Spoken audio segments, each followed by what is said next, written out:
¿Qué tal? Te doy la más cordial bienvenida a este video de microenseñanza, el cual se titula Materiales y auxiliares didácticos.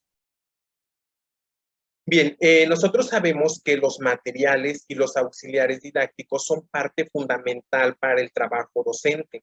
Y justamente desde las palabras de Anthony Zavala Vidiela, la señala como una de las variables metodológicas dentro del proceso educativo.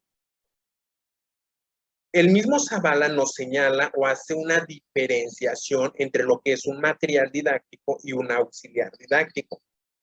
Vamos a retomar esta idea, pero para efectos de nuestro programa, para efectos de este material, lo vamos a utilizar como un sinónimo. Los materiales y los auxiliares didácticos, como lo mencionaba, desde la perspectiva de Zavala, hace una distinción. Los materiales didácticos son aquellos materiales, aquellos recursos que nosotros vamos a utilizar en el aula para generar un aprendizaje y que nos van a permitir o que nos van a apoyar en nuestra enseñanza. Ese sería un material de aprendizaje. Mientras que Zavala dice que los auxiliares didácticos, por hacer una distinción, son aquellos materiales de los que se vale el docente para hacer un proceso de planificación. Es decir, son aquellos materiales, aquellos documentos que nos auxilian para poder planificar nuestra práctica docente, como lo pueden ser los programas de estudio, las guías escolares, algunos libros de texto que no se estén manejando con ese grupo y que por lo tanto solamente auxilian a nuestra práctica docente. Como les mencionaba, vamos a utilizar en esta ocasión que los materiales y los auxiliares didácticos en conjunto son ese cúmulo de recursos de los que se vale el docente para desarrollar el proceso de enseñanza-aprendizaje. Bien, entonces vamos a partir de que los materiales didácticos son todos aquellos elementos que emplea el docente para facilitar y conducir el aprendizaje de los estudiantes. Ejemplos de materiales didácticos pueden ser los libros, los carteles, mapas, imágenes, ilustraciones, láminas, videos, algunos recursos digitales. También consideramos como materiales didácticos aquellos materiales y equipos que nos permiten presentar y desarrollar los contenidos que son sujetos de aprendizaje u objetos de aprendizaje que tienen que asimilar nuestros estudiantes. Es decir, que los materiales didácticos van a ser esos recursos que van a favorecer la construcción de aprendizajes significativos. ¿Cuáles van a ser las características que van a definir a un material didáctico? La primera es que sea de fácil uso, que el niño pueda manipularlo, que el estudiante le encuentre sentido a ese material que está utilizando. Los materiales deben de estar diseñados para que se puedan utilizar tanto de manera individual como de manera colectiva, que estos puedan adaptarse, que sean versátiles, que puedan utilizarse en más de una situación de aprendizaje. Deben de ser abiertos, con la posibilidad de que se puedan adecuar o puedan ser flexibles para trabajarse en una clase y específicamente con algunos contenidos en particular. Los materiales didácticos también deben de permitir el uso de otros materiales. También se debe de promover lo que permita el uso pues, de recursos, de otras actividades, de otras acciones y sobre todo deben de proporcionar información para que esta información, una vez que el niño la va interpretando, la va manejando, pueda convertirla en un conocimiento, el cual le va a ayudar a interpretar y a comprender lo que está en su entorno. Otra característica es que va a constituir un factor de motivación.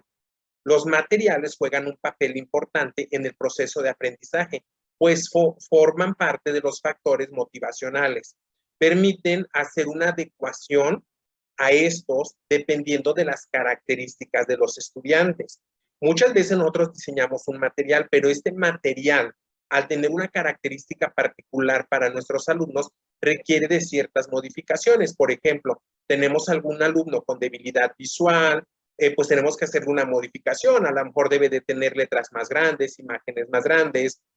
Por ejemplo, si tenemos algún alumno ciego, pues poder hacer un material con relieve con texturas para que ellos puedan ir accediendo a esa información que nos proporcionan los diferentes materiales.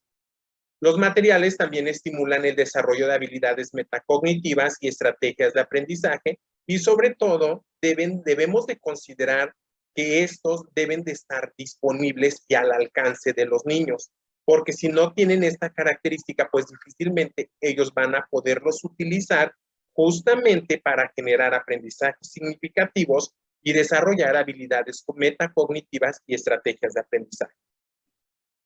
Bien, una vez que ya conocemos qué son y cuáles son las características de los materiales y de los auxiliares didácticos, revisaremos cuáles son sus funciones. La primera función es que tiene una función de innovación, es decir, cada material se plantea como una forma nueva, como algo que promueve un cambio, que refuerza una situación existente. No significa que todos los materiales van a ser nuevos, significa que estos materiales tienen que generar algún cambio en el aprendizaje del niño. Otra función es que juega un papel de motivación, es decir, que trata de acercar el aprendizaje a los intereses y a las necesidades de los niños, pues se permite que éste sea contextualizado a las características sociales y culturales de cada individuo o de cada estudiante.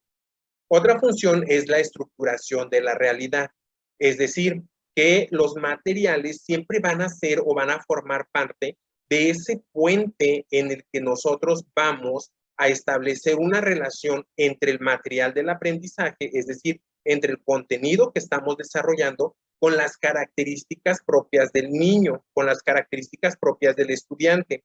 Es decir, van a ser mediadores que van a facilitar el contacto con distintas realidades, con distintas visiones y aspectos propios del conocimiento. Otra función es facilitar la acción didáctica, pues obviamente nosotros como maestros nos vamos a valer de estos materiales justamente para facilitar nuestro trabajo, pero no solamente para facilitar nuestra acción pedagógica, sino para facilitar también que nuestros estudiantes estén aprendiendo de manera permanente y que estos aprendizajes se traduzcan como significativos. También tenemos que la siguiente función es una función formativa. ¿Por qué una función formativa?